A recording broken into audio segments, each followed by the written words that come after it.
Cześć, sekundkę tylko dojadę. Co tu się wyświetliło? Tak, jedziemy dalej, robimy. Witam panie i panowie, witam bardzo serdecznie.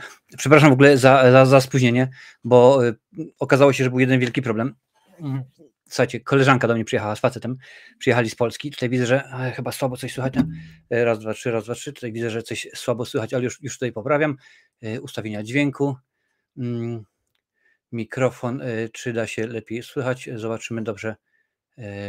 Super elegancko. Sprawdzanie dźwięku jest dobrze. Już wam mówię, o co chodzi. Motyw, panie i panowie, jest otóż taki, że gdzie to się przypina? Tu się przypina.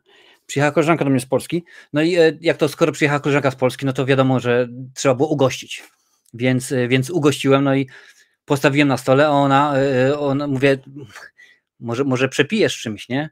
A ona do mnie mówi, nie, ja tylko sollo i zaczęła mi śpiewać, w ogóle jakieś dziwna jest. No mówię, dobra, w porządku, nie ma problemu. Ten facet i bardziej normalny był, bo jak go postawiłem, to on mówi do mnie, a może jakąś kolkę? Ja mówię, no, kolkę mam oczywiście, tylko potem się trochę zrobiło dziwnie, bo odebrał telefon i mówi mi, ja muszę spadać w ogóle, bo jakaś prowokacja jest, jakieś siły ciemności zbierają się i naciągają na Częstochowę, wiecie, taki dziwny, nie? Zawinął się i pobiegł. Nie wiem dlaczego i po co, przecież jesteśmy w Irlandii, a on do Polski raczej do Częstochowy się nie dostanie, no ale jakoś tak się zdarzyło. Dzień dobry wieczór panie i panowie, witam jeszcze raz bardzo serdecznie po tym przy krótkim wstępie. Cześć, witam cię bardzo serdecznie, cześć Adaś, fajnie, że jesteś, witam, że jest Dariusz z nami, Lancel również jest, Wiktor Z również widzę, że jesteś, Michał, Jurek Piechota jest i tak dalej. No nie chlebem i nie solą, tak jakoś było, nie? Takie życie, wszystko w porządku. Także taka historyjka się robiła. Tutaj właśnie patrzę, bo oczywiście nadajemy na wiele platform, testujemy przy naszym wielkim świątecznym live'em charytatywnym, czyli jesteśmy na YouTubie, na Facebooku, na Twitchu, na Twitterze, a także tutaj jesteśmy u góry na TikToku. Tutaj widzę, że na TikToku oczywiście nie mogło być inaczej, więc coś na TikToku pewnie nie działa, bo jak żeby mogło inaczej. O, tutaj sobie jeszcze poprawię, może gdzieś tutaj się jakoś uda. W porządku, no chyba coś tam z mikrofonem na TikToku jest nie halo, no ale to akurat zawsze to mnie nic nie dziwi. Już tutaj patrzę, walczę z tym i zobaczymy, co tam się będzie działo. Mikrofon, no proszę bardzo, domyślne urządzenie, a może ten właśnie weźmiemy urządzenie, zapisz i zobaczymy teraz, sprawdzanie dźwięku. I super. I teraz pewnie oczywiście nie słychać, znając życie. Raz, dwa, trzy, no teraz na TikToku nie słychać w cholerę nic. Ale to jest urządzenie, to jest złośliwość rzeczy martwych. Urządzenie jest niedostępne. No pięknie, po prostu pięknie, rewelacja. Główny mikrofon.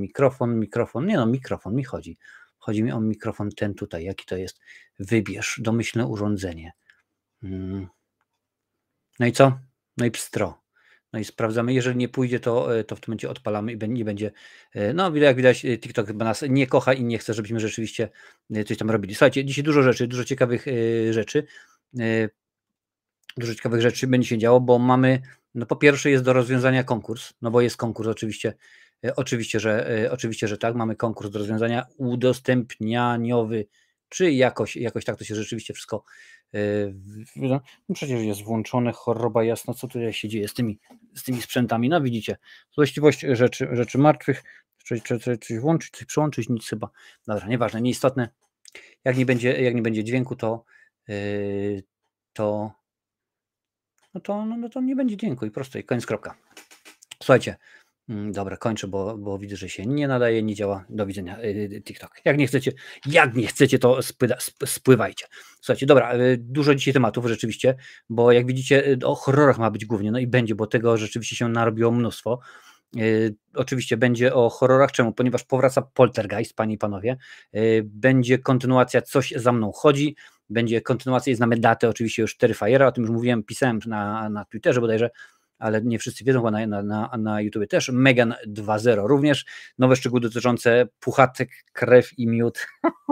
Tego rzeczywiście troszkę pogadamy. Sam Raimi robi nowy film, to będzie również ważne do pogadania i dostanie Nie patrzył w dół, również dostanie kolejne 2 części. To samo jak Konstantin. Pogadamy trochę o problemach Marvela, bo rzeczywiście są w głębokiej, tak, mają delikatnie mówiąc problemy z Blade'em, mają ogólnie problemy z wieloma projektami. Do tego stopnia, że jest rozpatrywany powrót Roberta Downeya Jr. i Scarlett Johansson. jest grubo. Chuck Norris kręci kolejny film, chyba mu się spodobało rzeczywiście po zeszłym tygodniu, jak o nim po 2 tygodnie temu, jak mówiłem o nim, to mu się chyba spodobało. Co mamy jeszcze? Nowości będą, panie i panowie, listopadowe nowości na PlayStation Plus, na Prime Video, na Kanal Plus Online, a także na Netflixie, więc rzeczywiście to jest całe rzeczywiście jest mnóstwo. Słuchajcie, cześć, witam Cię bardzo serdecznie, Alanie, fajnie, że jesteś. Zacznijmy może od bardzo ważnej rzeczy. Otóż w tym momencie, panie i panowie, trwa głosowanie. Tak, wybraliście, inaczej podaliście mi propozycję, więc w tym momencie wybieracie to, co będzie w kultowych horrorach później. Więc już Wam tutaj pokazuję, w tym momencie się elegancko udało. Jest 5 propozycji, czyli Koszmar minionego lata, Maniac Cop, Carrie, Moja krwawa walentynka i trylogia Matek Dario Argento.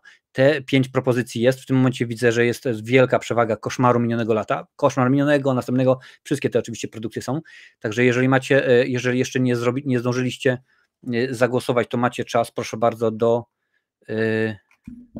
czy to już było? Nie, dobrze, macie czas, panie i panowie, do środy i w przyszłym tygodniu Wam powiem, która propozycja wygrała. W tym momencie wrzuciłem na czacie link, możecie kliknąć, możecie zagłosować. W tym momencie 185 głosów, więc dosyć sporo, panie i panowie. Więc głosujcie, działajcie, będzie rzeczywiście zawodowo, wydaje mi się, także nic tylko głosować, bo to jest piękna sprawa. No i tak naprawdę to wy decydujecie, jakie horrory będą omawiane. Oraz druga sprawa, otóż co to jest trylogia Matek Dario Argento? No to jest trylogia Matek Dario Argento. Trzeba byłoby zagłosować, to byś wiedział. Cholera, głosowałem na to. Słuchajcie, jak chcecie więcej, naprawdę udostępnijcie tam na swoim Facebooku, YouTubie, gdzie tam możecie, niech znajomi głosują i tak dalej, bo to naprawdę nie trzeba mieć konta na YouTubie, wystarczy chyba konto na Gmailu, więc wydaje mi się, że to jest jak najbardziej w porządku, możecie wrzucić. Druga sprawa, przez miesiąc październik, panie i panowie, trwało losowanie, był konkurs, w którym prosiłem Was o udostępnianie moich recenzji, odcinków na żywo na swoich mediach społecznościowych i domyślam się, że kilka osób przynajmniej wzięło w tym konkursie. Dajcie znać w ogóle, tak napiszę w tym momencie kto, panie i panowie, zagłosował. O, ja cię kręcę, tutaj jeszcze jest ten. Kto udostępnił? Proszę bardzo. Tutaj widzę, że już Wiktor głosował. Dajcie znać, bo jest ważne.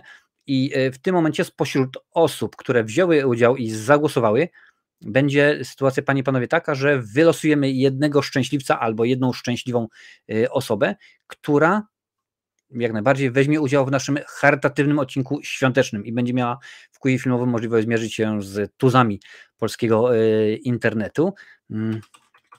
Sekundę tutaj sprawdzam, bo akurat uruchamiam narzędzie do losowania, a tutaj potrzebuję patrzymy, dobra. Czyli co, jak na razie nie mówcie, że tylko i wyłącznie tutaj Wiktor głosował. No, to byłoby zabawne przecież. Co tutaj się dzieje? Ja nie chciałem tego, ja chciałem coś innego. O, proszę bardzo. Ale topa. Dobra, życie. No, dajcie znać, bo widzę, że jeżeli jest Wiktor, panie i panowie, to nie będzie żadnego losowania. Będziemy w tym momencie śmigać i przyznamy Wiktorowi prawo. Nie chodzi o to, panie i panowie, nie chodzi o to. Widzę, jeszcze powiedzmy 10 sekund damy i zobaczymy, czy coś się uda. No ale chyba widzę, że jest jedynie tylko i wyłącznie jest Wiktor, ale wiem, że było kilka innych osób, także poczekamy, Wiktor. Możliwe, że zrobimy losowanie na koniec odcinka, bo rzeczywiście fajnie byłoby, jakby więcej osób mogło wziąć udział. Więc panie i panowie, nie będziemy przedłużać, nie będziemy śmigać. Jak zawsze na początek, przynajmniej ostatnimi czasy, wrzucam wam ludziska, no Amazona, wiadomo, Amazon poleca, bo tematów dzisiaj dużo, więc nie będę przedłużał, więc śmigamy. Co mamy w Amazonie?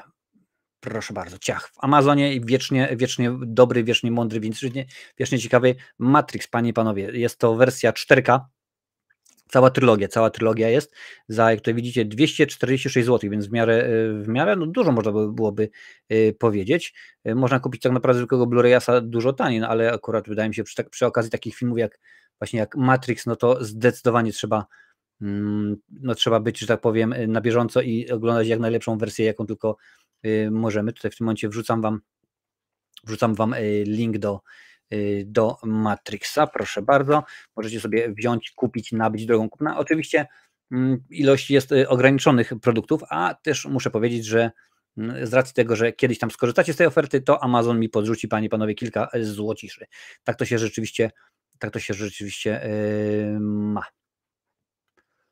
Wiem, właśnie tutaj Lancel pisze, że nie wszystko udostępniłem, ale pani Dobak chyba wszystko. Tak, wszystko, dlatego czekam właśnie, że możliwe, że za chwilę się pojawią dziewczyny, bo chyba też Adalet, z tego co kojarzę, też dosyć dużo udostępnia.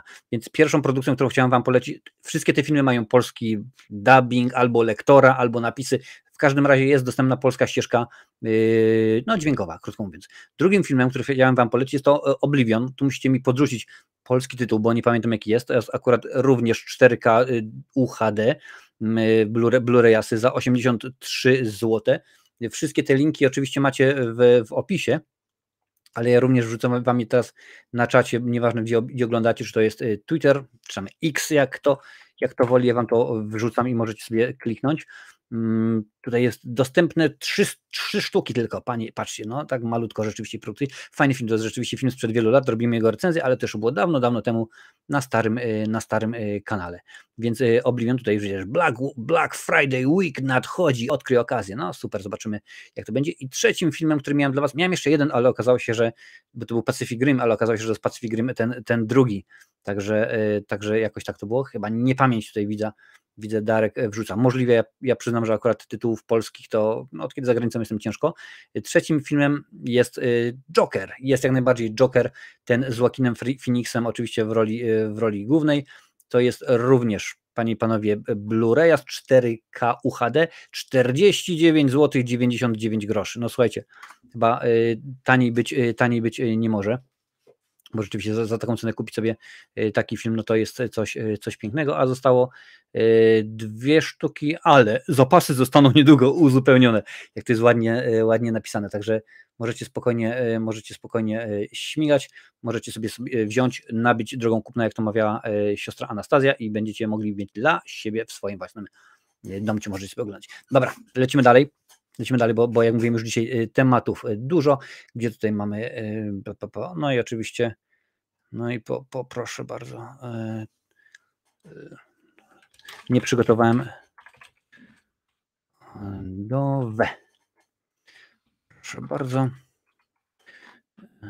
ciach i już rzucam listopadowe nowości. Zaczniemy panie i panowie, od Netflixa, bo akurat rzeczywiście Netflix dosyć sporo i konkretnie działa w tym aspekcie. Nie będę wszystkich produktów omawiał, tylko i wyłącznie kilka.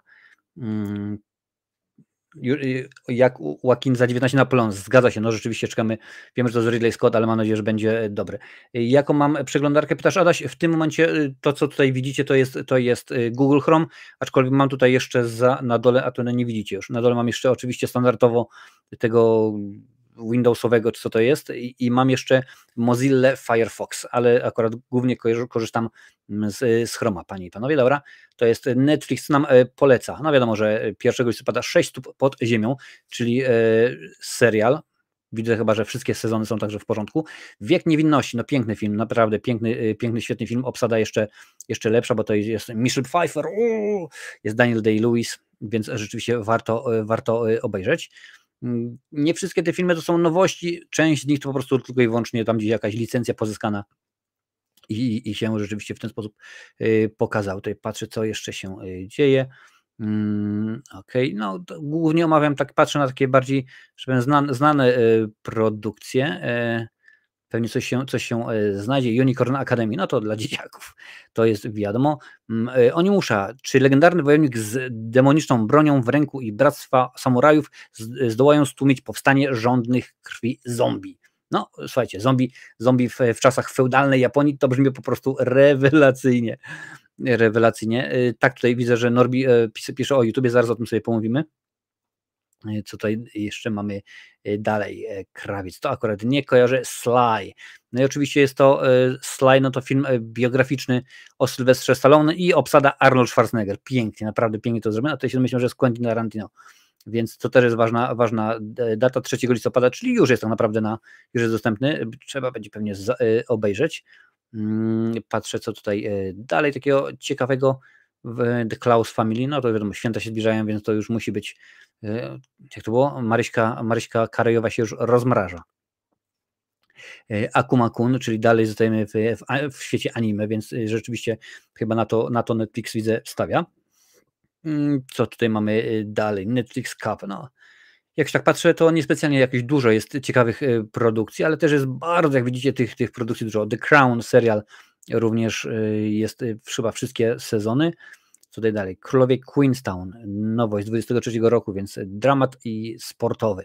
Nie kojarzę, dajcie znać. W ogóle jeżeli tak przewijam tutaj, to dajcie znać, czy w ogóle znacie, wiecie, o co chodzi. Scott Pilgrim zaskakuje. Scott Pilgrim takes off.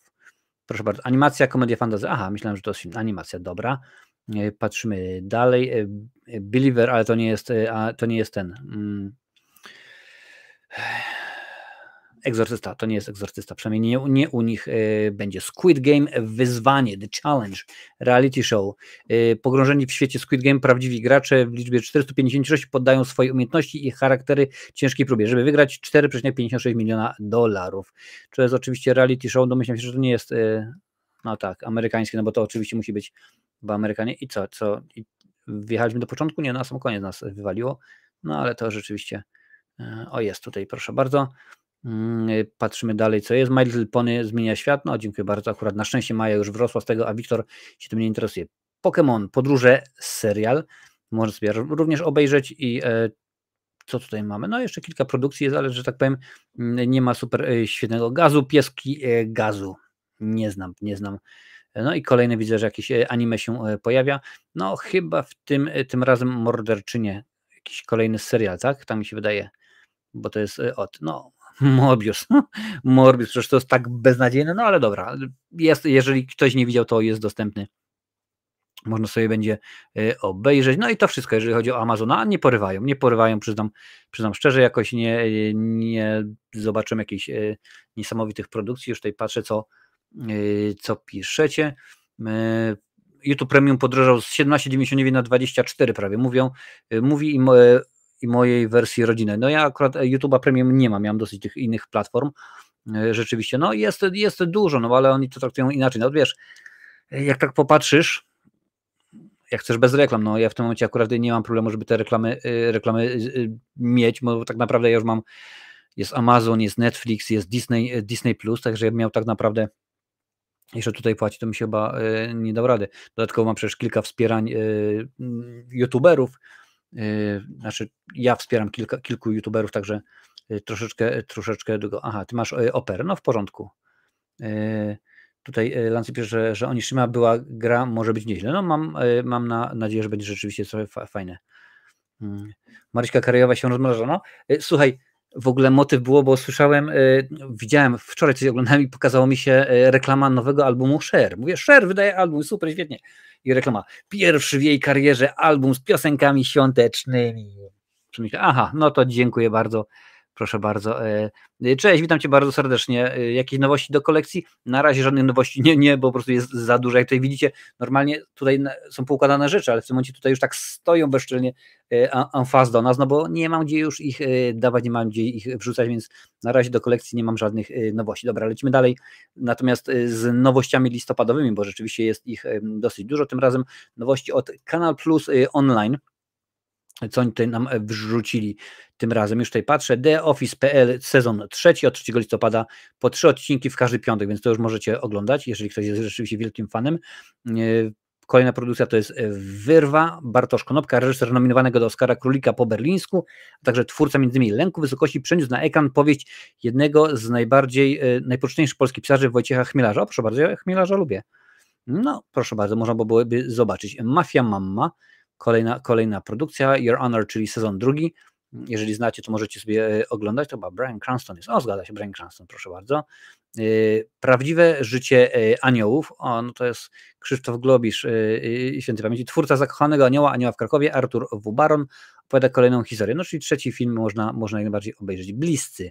To jest Olaf Lubaszenko. Widzę, że Kanal Plus Online stawia na polskie produkcje, to mnie akurat bardzo cieszy. No szkoda tylko, że nie mam Kanal Plus Online. Sundown z niesamowitym jak zawsze Timem Rothem. Kiedy tylko Tim Roth pojawi się na ekranie, warto poświęcić mu swoją uwagę. No kurczę, no to jakbyście czytali, co ja mówię. Aktor nominowany do Oscara za rolę drugoplanową w filmie Rob Roy wciela się w Michaela Franco, w mężczyznę u progu życiowych zmian. No czyli powiedzmy będzie fajny dramat, miejmy nadzieję. No czyli tak wygląda Kanal Plus, więc nie przedłużamy i lecimy dalej, bo jeszcze zostało kilka. Tym razem Prime, Amazon Prime Video, panie i panowie. Co obejrzeć w listopadzie? Top 10. Proszę bardzo, ale ładnie pisali, top 10. No to dobra. Cały ten Rex, komedia romantyczna, LOL, kto śmieje się ostatni, co z reality show, aha, no to takie spokojnie, Koło czasu, The Wheel of Time, Rosamund Pike, no osoba dosyfiana, Lewandowski, nieznany.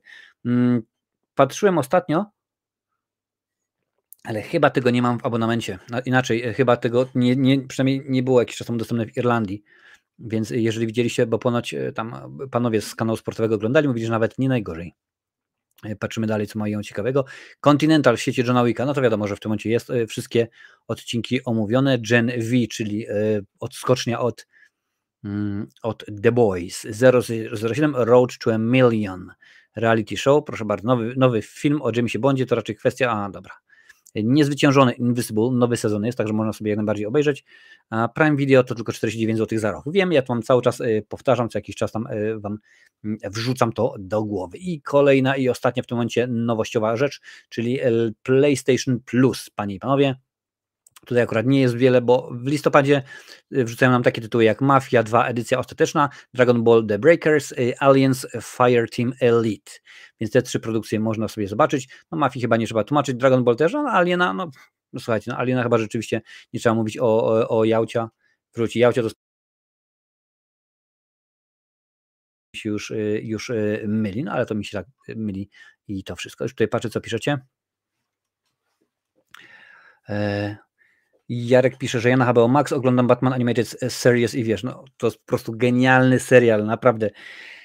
Kevin Conroy, świętej pamięci, no to jest po prostu coś pięknego. No Kevin Conroy, a w roli Jokera przecież jest Mark Hamill, czyli sam mistrz Jedi, rewelacja. Norbi pisze, YouTube Premium to również dostęp do YouTube Music, dostęp do pobierania treści, odtwarzania w tle, przydaje się w aucie oraz wspieranie twórców. No jak najbardziej, bo w tym momencie, jeżeli oglądasz na przykład mój materiał, no to oglądasz go bez reklam, ale z racji tego, że masz wykupione YouTube Premium, oni mi odpalają tam część. Odtwarzanie w tle też jest również bardzo ważne, aczkolwiek ja mam to szczęście, że mój telefon, czyli to jest Redmi, czy to jest chyba Xiaomi, czy coś tam, tak, Xiaomi, mam taką opcję właśnie, że mogę sobie wyłączyć ekran i mi dźwięk leci, także spokojnie, bez problemu. Alien to sieciowy shooter w koopie, jeśli ma się grupkę kolegów, to polecam grę. Aha, no, ja w tym momencie napaliłem się i chyba sobie niedługo, jak to mawiała siostra Anastazja, nabędę drogą kupna nowego Robocopa, bo mi się bardzo, bardzo podoba. Tak, właśnie już skapnąłem się, że Jałcia to predatory, a oczywiście obce to są ksenomorfy. Panie i panowie, no bo rzeczywiście tak, no czasami to jest, słuchajcie, to jest, w tym momencie próbuję ogarnąć 3 monitory, jestem już troszeczkę podminowany, bo TikTok nie działa i to jest rzeczywiście już jest wielki minus. Tu mam jeszcze rzeczywiście rzeczy, dodatkowo nie możemy, że powiem dzisiaj rozegrać, rozlosować osoby, no troszeczkę jest, ale w porządku, damy radę, jak nie my, to kto, nie ma najmniejszego problemu, coś sobie wymyślimy. Słuchajcie, lecimy dalej. Chuck Norris. Mówiliśmy ostatnio, że Chuck Norris wraca do grania, no i chyba tutaj wydaje się, że jak najbardziej na maksa. Stwierdził, chyba to rzeczywiście dobry pomysł, bo Chuck Norris wraca do grania w filmach. W Agent Recon będzie walczył z kosmitami. Chuck Norris i kosmity, pięknie. Po ponad dekadzie przerwy Chuck Norris wraca do grania w filmach. Legenda kina akcji wystąpiła w łączącym elementy kina akcji oraz science fiction projekcie zatytułowanym Agent Recon.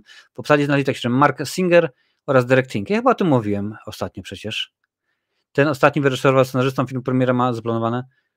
Tak mi się wydaje, no ale wtedy było dobra w fazie kręcenia, więc tutaj już w tym momencie jest. Fabuła prezentuje się następująco. Al-Star, dowódca tajnych sił bezpieczeństwa Ziemi, wzywa do pomocy uzdolnionego nowicjusza Jima.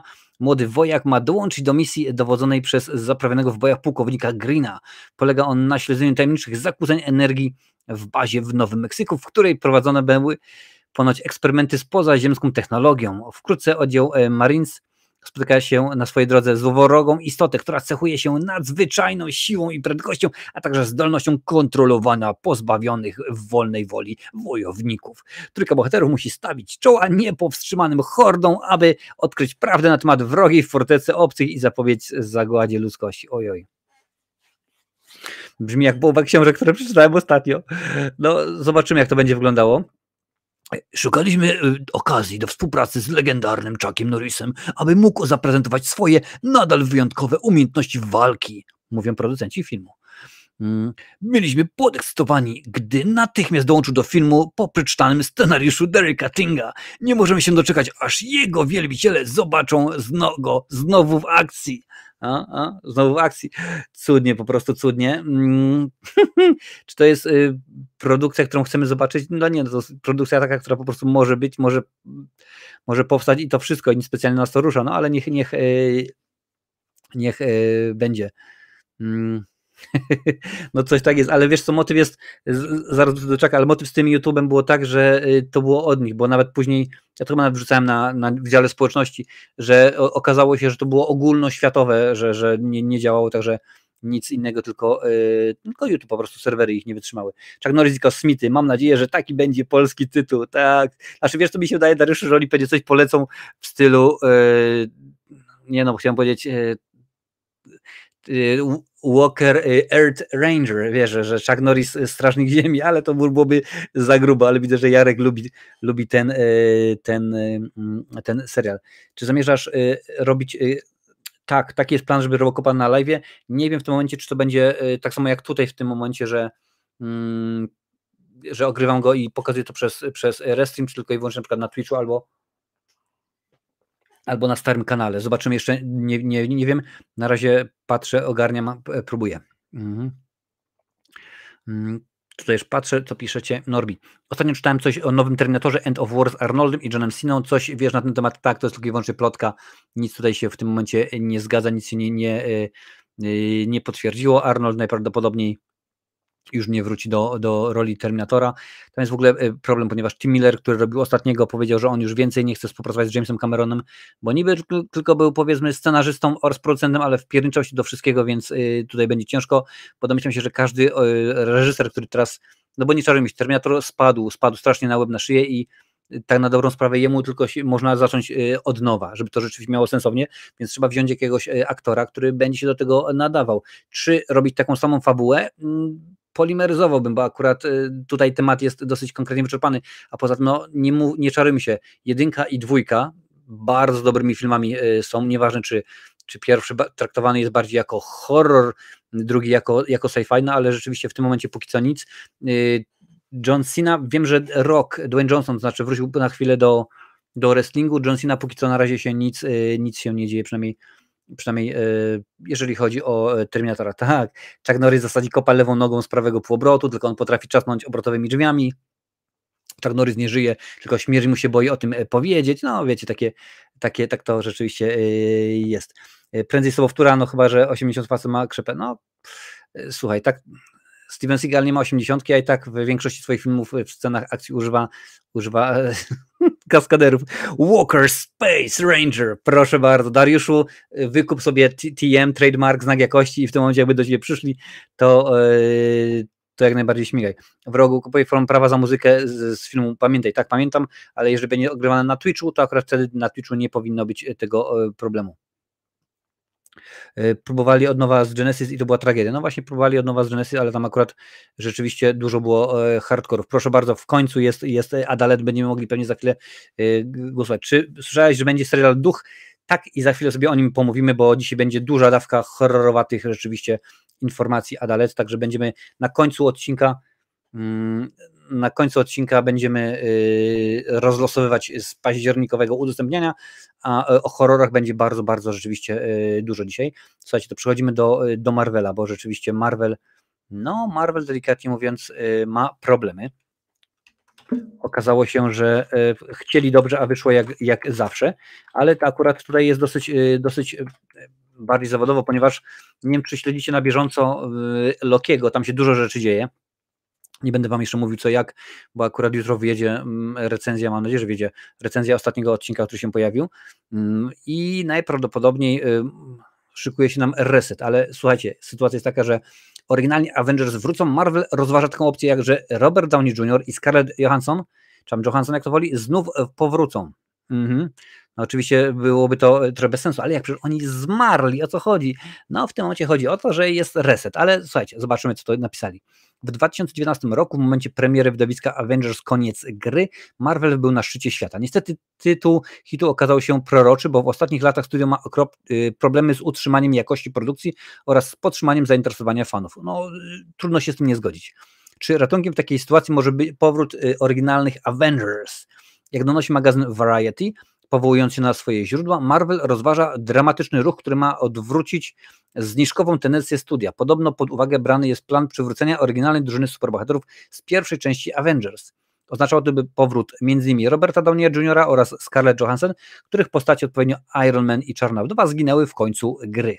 Pamiętamy jednak, że mamy do czynienia z wydawiskami opartymi na superbohaterskich komiksach, gdzie śmierć jest zazwyczaj jedynie tymczasowa. Istnieje szereg sposobów na przywrócenie Tony'ego Starka i Nataszy Romanow do życia. Jeden z nich Marvel eksploruje zresztą przy rogu ostatnich filmów i seriali, to multiversum. No zobaczymy, jak to będzie wyglądało i powiem wam w ten sposób, że jeżeli chcieliby Roberta Downeya Jr., no to kasa, misiu, kasa, taka dla niego pójdzie i to już nie jest 20-30 milionów, tylko obstałem, że to mogłoby już iść w setki. Na chwilę obecną studio nie podjęło jeszcze decyzji w tej sprawie. Powrót największej gwiazdy Marvela bez dwóch zdań miałby swoją cenę. Przykładowo garza Downeya za Iron Man 3 wyniosła podobno $25 milionów, około 1/8 budżetu całej produkcji, ale to tylko jeden aktor. Pamiętajmy, że oryginalny skład Avengers zaliczył sobie 6 bohaterów. No tak, ale z tego co pamiętam, to chyba za trzeciego Tora albo za Avengers, w każdym razie Chris Hemsworth zarobił chyba ze 120 milionów, a to dlatego, że wziął procent zysków, więc tutaj może być podobnie. No, ciężko może być rzeczywiście. To nie jest jedna sprawa. Zaraz się odniosę do tego, ponieważ Blade, nowy film Marvela, również ma wielkie problemy, panie i panowie, bo okazuje się, że nie tylko Blade, bo Daredevil Born Again, ten serial, wywalono. Wszystko, co było do tej pory zrobione, wywalono i zaczęto od nowa, bo się okazało, że coś tam się nie zgadzało, że pomysł był nie taki, że jakościowo to nie wyszło, więc w tym momencie jest opóźnione. Na pewno fakt strajku aktorów i scenarzystów nie pomógł. W tym momencie aktorzy cały czas się z tym wszystkim borykają, więc jest opóźnienie. No rzeczywiście grubo, jest naprawdę grubo, więc to samo się przytrafiło z Blade'em, panie i panowie. Blade został ciachnięty. Wszystko, co było do tej pory, zostało wywalone, bo Mahershala Ali nie podobał mu się scenariusz do tego stopnia, że w pewnym momencie zrobiono tak, że Blade był postacią drugoplanową, więc wywalono wszystkich, zatrudniono nową ekipę. Zobaczymy, jak to będzie. No, proszę bardzo, jest Katarzyna Dobak, więc wydaje mi się, że spokojnie możemy na końcu odcinka losować konkurs udostępniania z października. O tym jeszcze za chwilę powiem. Słuchajcie, Blade pierwszą ofiarą cięć budżetowych w Marvelu. Koniec jest bliski. To jest akurat artykuł również Variety. Blade z Mahershą Ali w tytułowej roli nie będzie wysokobudżetowym widowiskiem, do jakich przyzwyczaił nas MCU. Marvel Studios zdecydowało się ostro ciąć wydatki na film. Aktualnie z budżetem poniżej $100 milionów zapowiada się on na najtańszy projekt studia. No, grubo jest rzeczywiście, nie wszystko wychodzi, ale nie tylko Marvel ma problemy. Powiem wam za chwilę o stratach Five Nights at Freddy, o filmie oczywiście mowa. Marvel Studios przyzwyczaiło nas, że typowy budżet ich produkcji to co najmniej 200 baniek. Tak było choćby w przypadku Ant-Mana, Osei Quantumania, która okazała się beznadziejnym filmem, Strażników Galaktyki 3, dobry film, ale oczywiście nie zarobi tyle, ile chcieliśmy, czy zbliżający się The Marvels. Marvels to już w tym momencie w piątek będzie premiera, dlatego akurat przedwczoraj pojawiła się recenzja horroru Raz, dwa, trzy wchodzisz do gry. Coraz mniejsze zainteresowanie filmami MCU widoczne w wynikach box office'u skłoniło studio do cięć budżetowych. Choć tak, sekundkę, muszę zapauzować. Choć tak drastyczne cięcie budżetowe nie wydaje się dobrą wiadomością, niekoniecznie oznacza śmierć projektu. Prawdopodobnie film zostanie zrealizowany w bardziej realistycznej konwencji z mniejszą ilością efektów specjalnych. Ograniczenie środków zapewne wpłynie też na metraż czy epizody innych superbohaterów, do jakich przyzwyczaił nas produkcja MCU. Nadzieję budzi też zaangażowanie Michaela Greena, czyli scenarzysty filmu Logan Wolverine. Przy budżecie zaledwie $97 milionów na całym świecie zarobił ponad 619. No krótko mówiąc grubo, bo rzeczywiście, tak jak wam mówiłem, Mahershala Ali był bardzo niezadowolony. No tutaj w tym momencie to jest artykuł z 2, czyli sprzed 3 dni. Może coś się pojawi za kilka dni. Ja już w tym momencie wiem, bo akurat czytałem tweeta Variety, że zaczynają całkowicie od nowa, że w tym momencie to, co było, odrzucili, wywalili. Budżet najprawdopodobniej zostanie taki, jaki jest, właśnie około $100 milionów, a co będzie dalej, to już zobaczymy. Już tutaj patrzę, co piszecie. The Incredible Hulk z 2008 był dobry. No proszę bardzo. No i wpadł srogi spoiler. No widzisz, no tak to rzeczywiście jest. Zobaczymy, jak będzie z The Marvels, bo akurat tego się już nie da zmienić, bo już jest w tym momencie za mało czasu, no ale może się okazać, że niedługo będzie coś więcej, prawda? Powinni tu dać Raimiemu, on przy pomocy gumy do rzucia taśmy klejącej zrobiłby horror. Tak, no będzie właśnie w sumie o samie Raimi już za chwilę akurat. Tutaj, o proszę bardzo, widzę, że Norbi czeka na Dune. No niestety, Duna miała mieć premierę kilka dni temu, ale wszystko się pozmieniało. Tak to rzeczywiście jakoś wyszło. Nie rozumiesz fenomenu Marvela? No słuchaj, Adaś, no tak to jest rzeczywiście, że nawet rozmawiałem ostatnio z jedną osobą na ten temat, że mówię, że kiedy wchodził pierwszy Iron Man, to było coś pięknego, coś wielkiego, bo wszyscy rzeczywiście, no nowość to było rewelacja, a teraz no to już po prostu znudziło nam się, te filmy są jeden w drugi takie same, że więc po prostu jest słabizna. Ale słuchajcie, teraz tym sprytnym hoplem muzycznym przeszliśmy sobie do horrorów, bo rzeczywiście kilka słów o horrorach sobie pomówimy. Już muszę tylko oczywiście znaleźć odpowiednią zakładkę, której w tym momencie nie mam. Także tylko wam wrzucę to, niech się śmiga, a ja tutaj w międzyczasie muszę napisać o horrorów. Dużo ogłoszono w ostatnim czasie horrorów, nowych starów. A co tu się podaje? TikTok mi wyskoczył tutaj w tym momencie. Niech spływają. TikTok już się skończył. Dobra, coś dla fanów horrorów. Tutaj proszę bardzo, widzicie, jeżeli wam się podoba, to udostępniajcie tego live'a. Rzeczywiście niech się niesie. W tym momencie jest z nami 17 osób. Dziękuję wam bardzo, jesteście niesamowici. A na YouTubie jest wow. Na YouTube jest 21 osób, a Restream pokazuje mi, że na wszystkich platformach jest 17. Proszę bardzo, więc jakoś to rzeczywiście czary się dzieją. Słuchajcie, zaczniemy może od, no powiedzmy w pewien sposób, od komiksu horrorowego Konstantin 2, bo rzeczywiście ten film w końcu się stanie i dobrze, bo ja jestem jednym z orędowników tego projektu, bo wydaje mi się, że akurat ten film z Keanu Reevesem jest bardzo niedoceniony, rzeczywiście powinien dużo wcześniej już powstać drugi film. Tak samo jak na przykład jestem wielkim orędownikiem i również chcę zobaczyć drugą część filmu Dredd, Sędzia Dredd, tylko nie tej ze Stallonem, tylko z Karlem Urbanem. Świetny, naprawdę świetny. Karl Urban i Lina Hedaya. Możecie, zostając w nomenklaturze Terminatora, kojarzyć ją z serialu Kroniki Sarah Connor, albo chociażby z Gry o Tron. Chyba. Gry o Tron? A może tego drugiego serialu? Chyba Gry o Tron, dobra. Nie wiem, bo nie oglądałem. Więc słuchajcie, tutaj dzisiaj jest tematów bardzo dużo, tylko wam przypomnę pokrótce, że będziemy właśnie gadać o Konstantin 2, o Nie patrz w dół, o nowym horrorze Sama Raimiego, o Puchatku, Krew i miód, a raczej o kontynuacji, Megan 2.0, czy Megan 2.0, jak to woli, Clown Art, czyli Terrifier 3, Coś za mną chodzi, kontynuację, a także Poltergeist na Amazonie, więc o tych wszystkich rzeczach sobie dzisiaj pomówimy. Pokazywałem wam ładnie, jak ładnie. Słuchajcie, więc lecimy dalej, jeżeli chodzi o Konstantina, to jest artykuł w Variety. We wrześniu ubiegłego roku pojawiła się informacja, że Konstantin 2 dostał zielone światło do realizacji. W lutym tego roku potwierdzono, że zmiana szefostwa DC nie zabiła projektu. Czy zatem wciąż jest szansa, że Keanu Reeves powróci jako John Constantine? No, miejmy taką rzeczywiście nadzieję. Francis Lawrence, który wyreżyserował Konstantin w 2005 roku, w 2005 roku, a teraz stanął za kamerą Igrzysk Śmierci, Ballady Ptaków i Węży. Zdradził, że sequel wciąż ma, proszę bardzo, nie ma scenariusza, ale trwają prace nad fabułą filmu. W projekt zaangażowany są Lawrence, scenarzysta Akiva Goldsman i Keanu Reeves. Akiva Goldsman to jest dosyć bardzo, że powiem, uznana firma. Oczywiście Konstantin 2 został spowolniony przez strajk scenarzystów. Musieliśmy przeskoczyć szereg przeszkód, żeby odzyskać kontrolę nad tą postacią. Bo kto inny przejął postacie z stajni Vertigo, ale też mamy kontrolę, wyjaśnił reżyser. Aha, tutaj widzę, że dobra, to aha, bo tutaj się reklama pojawiła. Ja mówię, co tu mi tutaj miga, o co chodzi w ogóle, dobra. Keanu, Akiva i ja spotkaliśmy się i rzeźbimy historię. Czeka nas więcej podobnych posiedzeń. Musimy napisać scenariusz, ale mamy nadzieję, że uda nam się nakręcić Konstantyn i będzie to kategoria R, czyli od 18 roku życia. Bardzo mnie to cieszy, bo jestem rzeczywiście orędownikiem tego, żeby filmy, no nie zła godza, no, dostaliśmy jak się nazywał, Ghost Ridera takiego, jakiego żeśmy dostali, no wiadomo, że akurat niespecjalnie to wszystko wyglądało, no ale tutaj mam nadzieję, że będzie rzeczywiście dobrze, będzie super, będzie bardzo, bardzo pięknie. Czemu Terrifier tak? A właśnie dlatego na samym końcu, że widzisz, buduje napięcie. Tak to rzeczywiście jakoś ma wyglądać.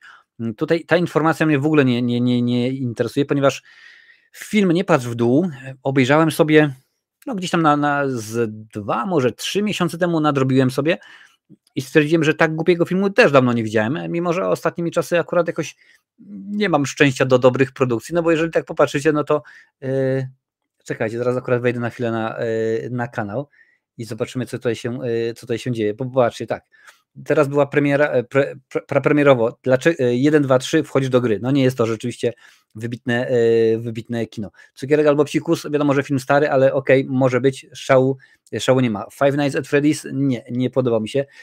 Slaughterhouse, Leniwa Śmierć, no to dajcie spokój, po prostu to jest.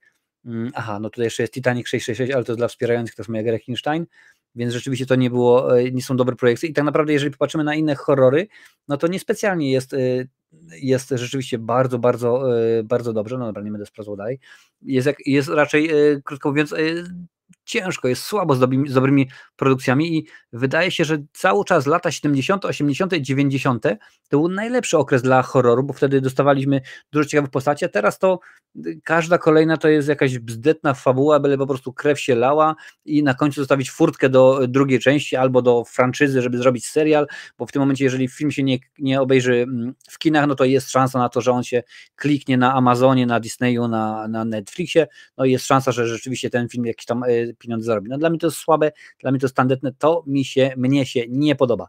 Więc rzeczywiście jest słabo. No ale słuchajcie, sequel Nie patrz w dół, w drodze na ekran powstaną 2 kolejne części, podaje nam The Hollywood Reporter. W marcu informowaliśmy Was, że Dreszczowiec Nie patrz w dół doczeka się kontynuacji. Teraz dowiedzieliśmy się, że odpowiedzialny za realizację studio Capstone Studios dał zielone światło na realizację 2 kontynuacji. Słuchajcie, 2 kontynuacje, jeszcze chyba nie będę oglądał. Scott Mann, który był reżyserem i współscenarzystą oryginału, będzie producentem obu kontynuacji. Ponadto stanie za kamerą 3. części. Zdjęcia Nie patrz w dół mają się rozpocząć w czerwcu 24, czyli już za jakieś 8 miesięcy. W 2. i 3. części powrócą bohaterki znane z oryginału. Zapytałbym jak, skoro jedna z nich nie żyje. No ale słuchajcie, jednocześnie twórcy zapowiadają wprowadzenie nowych postaci. No naprawdę? Nowe postacie? Nie może być. Jestem podekscytowany, że kontynuujemy naszą przygodę i zamierzamy podnieść ją na wyższy poziom, deklaruje Mann. Planujemy wyjątkowe doświadczenie kinowe. Jestem niezmiernie wdzięczny moim współproducentom za poparcie tej wizji. Z niecierpliwością czekam na pracę z nowymi współpracownikami, a także na ponowne spotkanie z oryginalną ekipą. Oczywiście nie mogę się doczekać powrotu na plan filmowy 1000 stóp nad ziemią. To w tym momencie wam coś zdradzę, panie i panowie, więc jeżeli jeszcze nie widzieliście tego filmu, a chcecie obejrzeć, no to sobie wyciszcie na 2 sekundy. Wcale mi się nie zdziwił, bo tam jedna z tych dziewczyn umiera, ale wcale mi się nie zdziwił, gdyby się okazało, że ona przeżyła, tylko po prostu tam miała halucynacje, więc w tym momencie będzie ostatnia scena na przykład z poprzedniego filmu i będzie, ale popatrzcie, ale ona też tam żyje, no zobaczymy coś takiego. Dobra, czas, jeżeli włączyłeś, to już możesz wracać po prostu grubo. Patrzymy dalej. Nie patrz w dół, to historia 2 przyjaciółek, no bla, bla, bla, wiadomo oczywiście co i jak. Film, który kosztował zaledwie $3 miliony, zarobił w kinach na całym świecie blisko 22 miliony. Niepatrz okazało się również wielkim hitem na Netflixie, szczególnie podobało się subskrybentom platformy w Wielkiej Brytanii, choć Netflix nie robił tam nic, by tytuł promować. Ostatnio Dreszczowiec otrzymał również nominację do Złotego Koguta, czyli chińskiego odpowiednika Oscarów, więc rzeczywiście, słuchajcie, Chiny to jest rynek przeogromny, więc po prostu grubo, więc tak rzeczywiście musiało być.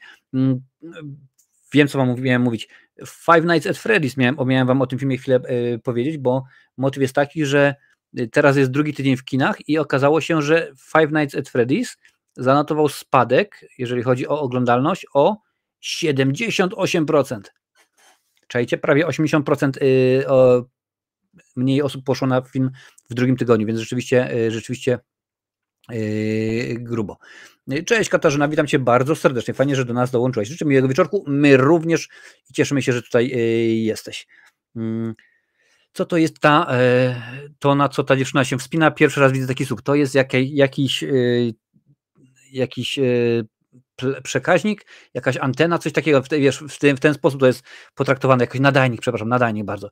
Cześć Szymek, witam Cię bardzo, bardzo serdecznie. Film o leniwcu wygląda tak, jakby to było bardzo chciał robić Mark Polonia, ale nie wpadł na to, bo ten pomysł i tak nie... Znaczy wiesz co, w leniwcu jest kilka fajnych pomysłów, mi się podoba humor, co nie? I samo, wiesz, no nawiązania Go Get Them Tiger, nie? I Love You, I Know, wiesz, nawiązania do Spidermana, do Gwiezdnych Wojen, ale jakoś tak akurat inaczej to jest wszystko zrobione.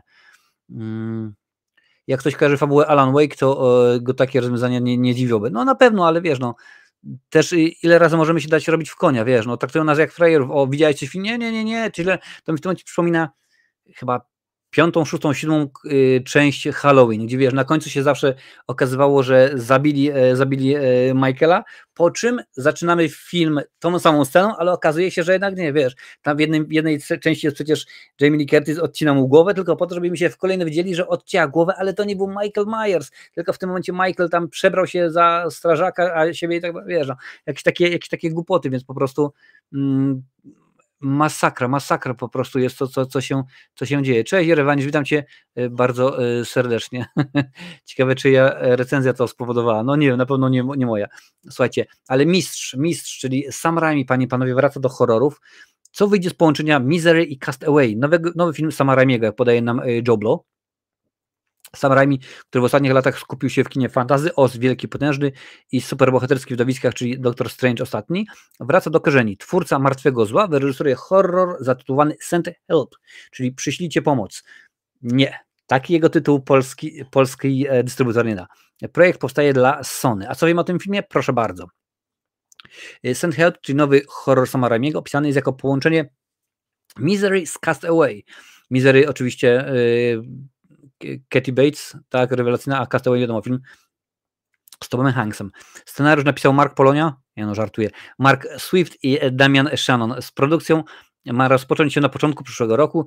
Bohaterką filmu będzie Linda. Kobieta wraz ze swoim irytującym szefem Bradleyem wybiera się w podróż służbową.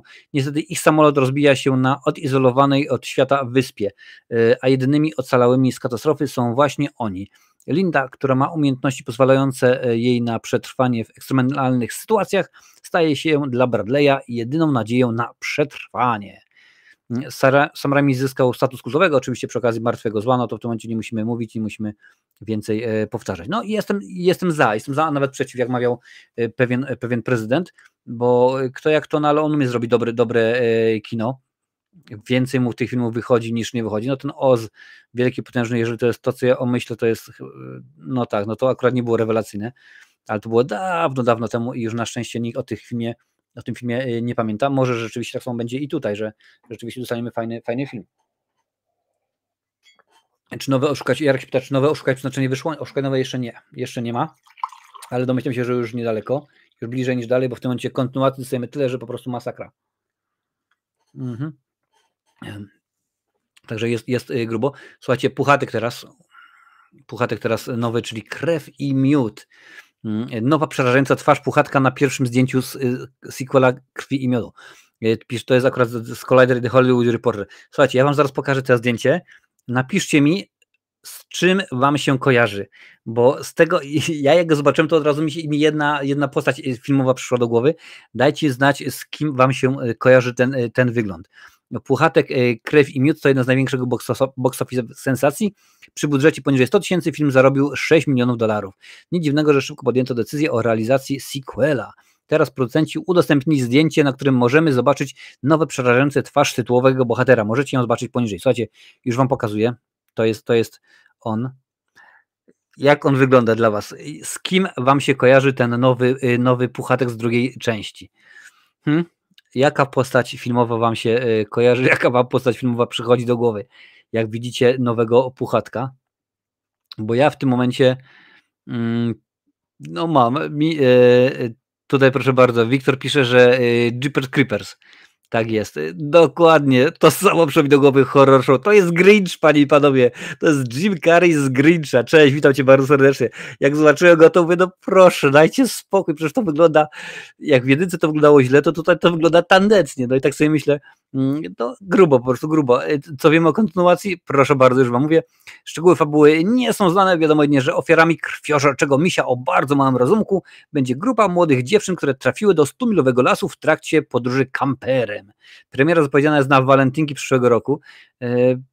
No czyli domyślam się, że tematu Krzysia nie będziemy kontynuowali, akurat jakoś tak inaczej, no po prostu grubo. O, widzę, że Adales też, że to jest Grinch. No to jest Grinch po prostu. Palpatine z Zemsty Sithów, pisze Jurek. No jeszcze tutaj Lantel dorzuca I am Groot. No coś takiego. Coś takiego rzeczywiście jest, no ale to jest po prostu masakra, jak on wygląda. A gdzie mi tutaj się zniknęło o horrorach? Co ma się znaczyć? Dobra, nieważne. Słabiutko, panie i panowie. Lecimy dalej, bo jeszcze mamy mnóstwo materiałów o horrorach. Teraz Megan, jak tam woli. Megan 2.0 powstaje w reakcji na ChatGPT. James Wan mówi o uniwersum sztucznej inteligencji. To jest akurat artykuł Collidera. Okej, w porządku, niech tak będzie. Od premiery Megan nie minął nawet rok, a relacja między człowiekiem a sztuczną inteligencją zdążyła w międzyczasie rozwinąć się dynamicznie. Temat temat SI. Coraz częściej obecny jest też w kinie. Nawet Ethan Hunt stawiał czoło sztucznej inteligencji w ostatniej części Mission Impossible. James Wan, producent filmu o zabójczej lalce, zdradził, że sequel rozwinie temat AI. Słuchajcie, śmieję się nie o tego, ale ostatnio dosyć aktywny jestem na Twitterze, no i okazało się, prezydent Ameryki, ten Joe Biden, stwierdził, że po obejrzeniu Mission Impossible tej ostatniej części właśnie bardzo się boi sztucznej inteligencji, jak to się wszystko rozwinie. Ja mu odpisałem, żeby człowieku nie oglądał przypadkiem Terminatora, bo się zestrasz. No ale nagle się jakoś tak okazało, że rzeczywiście, nie wiem, ja jeszcze akurat nowej Mission Impossible nie widziałem. Jak była premiera, to byłem w Polsce, no ale akurat tak to wyszło. Słuchajcie, w wywiadzie dla Empire Magazine James Wan zdradził, że kontynuacja Megan jest w przygotowaniu, ale jeszcze za wcześnie, by wchodzić w szczegóły fabuły. Reżyser zdradził jednak, że rozwój sztucznej inteligencji, popularyzacji takich narzędzi jak ChatGPT znajdzie swoje odzwierciedlenie w filmie. Jesteśmy na wczesnym etapie, ale Megan wróci ze zdwojoną siłą. Pierwszy film pojawił się w idealnym czasie i zdecydowanie zgłębimy temat obawy wokół sztucznej inteligencji w drugiej części. Rozwijamy nasze uniwersum sztucznej inteligencji, ujawnił Wan. Czy słowo uniwersum sugeruje jakieś potencjalne spin-offy? Czy Wan zamierza zbudować wokół zabójczej lalki świat podobny do tego, jakim otoczył serię Obecność? Czas pokaże. No, debilne pytanie. No oczywiście, że tak. Przecież jeżeli by mógł, to w tym momencie on by robił 15 filmów, 18 seriali i jeszcze do tego dorzuciłby ze 2 animacje, więc to jest grubo. Jestem ciekaw, bo pamiętacie, że Megan tak naprawdę na początku miała być R-ka, to miał być film dla dorosłych, ale kiedy wrzucili zwiastun na TikToka, to dzieciaki oszalały i stwierdzono, że okej, to jeżeli rzeczywiście tutaj utniemy, tu wytniemy, tutaj troszeczkę przytniemy, to możemy dostać inny certyfikat niż R. No i rzeczywiście pocięto to. Reżyser niby powiedział, że na tam DVD, Blu-rayu, czy jak zwał, tak zwał, pojawi się pełna wersja reżyserska. Zobaczymy, jak to będzie wyglądało.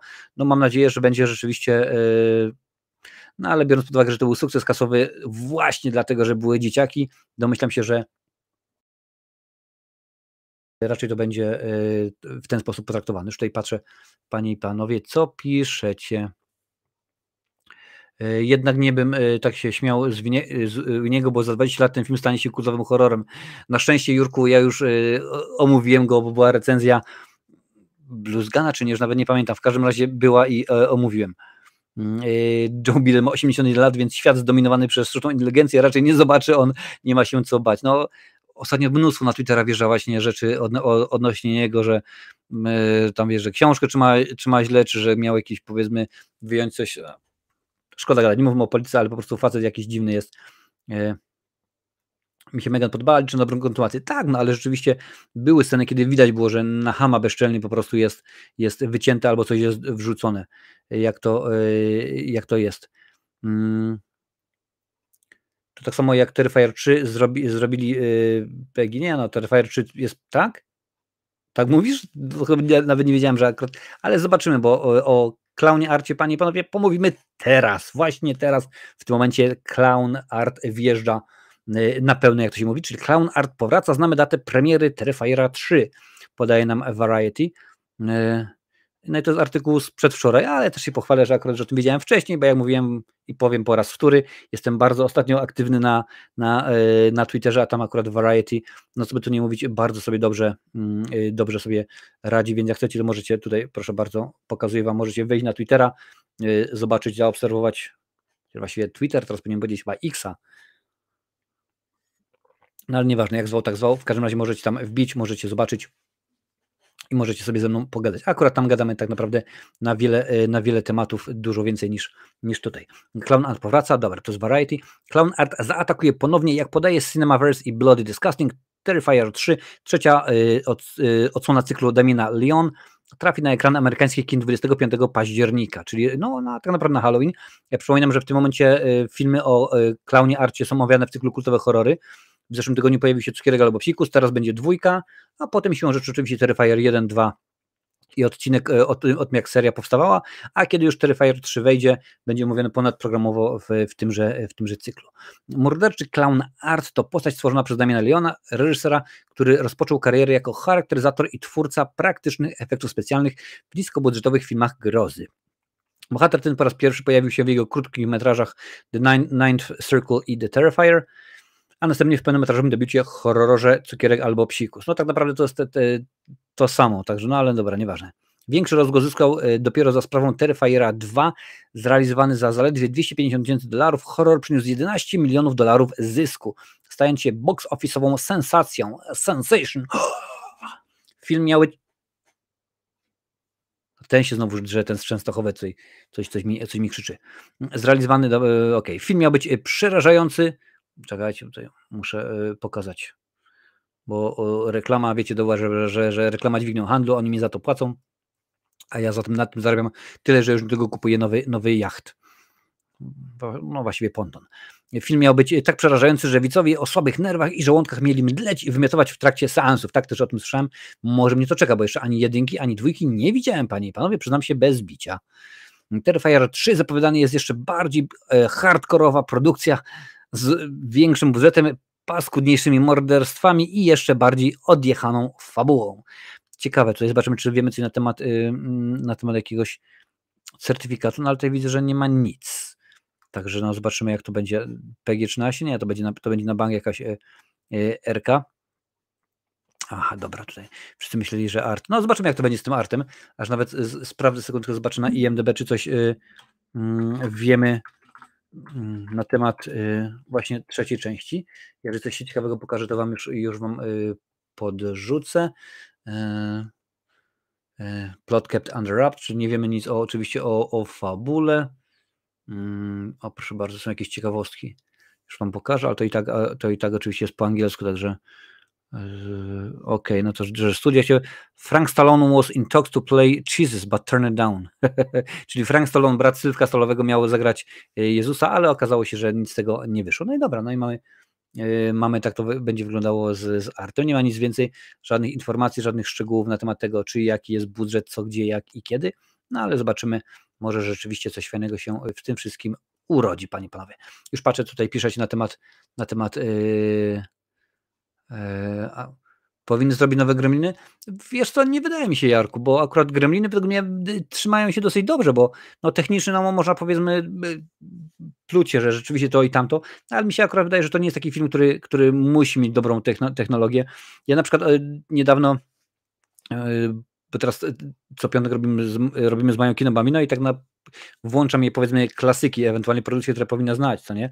Na przykład obejrzeliśmy Płonące siodła Mela Brooksa, czy też akurat jego Robin Hooda. No wiadomo, że puściłem jej Koszmar z ulicy Wiązów, Halloween. No i ostatnio obejrzeliśmy Laleczkę Chucky i obejrzałem ją po raz pierwszy od momentu, kiedy omawiałem ją w cyklu kultowych horrory, czyli to było dawno temu, bo to chyba ze 3 albo 4 lata temu i na przykład zauważyłem, że Laleczka Chucky się bardzo beznadziejnie zestarzała, zarówno w sposobie robienia filmu, jak i w sposobie straszenia, więc rzeczywiście akurat wydaje mi się, że Gremliny niekoniecznie muszą dostać nową wersję. Wiktora może być mocniejszy, jak słyszę, co się wyprawia w tej serii, nie mogę się za to zabrać. Aha, to sobie gadacie, dobrze. Cześć, do zobaczyska, Jurku, do widzenia za tydzień. Sam postać Arta kupuję, ale jak słyszę, co się wyprawia, nie wiem, czy wytrzymam, to obejrzę. No, może być grubo, rzeczywiście. Ja chyba obejrzałem kawałek 2, gdzieś tam na YouTubie się pokazało, no i jest rzeczywiście hardkorowo. Leje się naprawdę, krew się leje na prawo i na lewo. Jest paskudnicko, rzeczywiście jest bardzo, bardzo paskudnicko. Słuchajcie, lecimy dalej, bo akurat coś za mną chodzi znowu. Maika Monroe wraca w kontynuacji hitu z 2014 roku, podaje po raz wtóry Variety.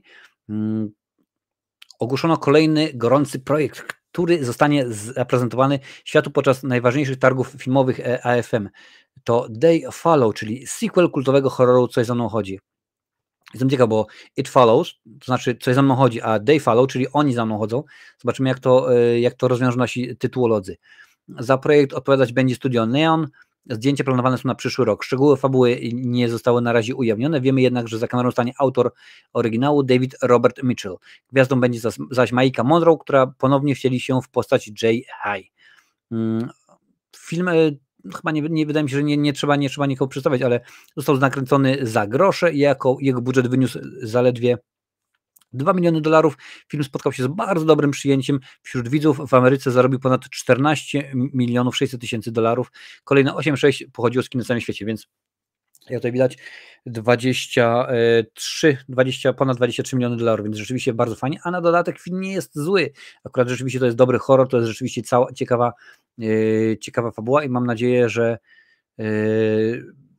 będzie rzeczywiście dobrze, bo takich filmów mógłby dostać kontynuację Mów do mnie, a nie chcę akurat rzeczywiście oglądać kontynuacji na wysokości, bo to rzeczywiście nie jest świetnie.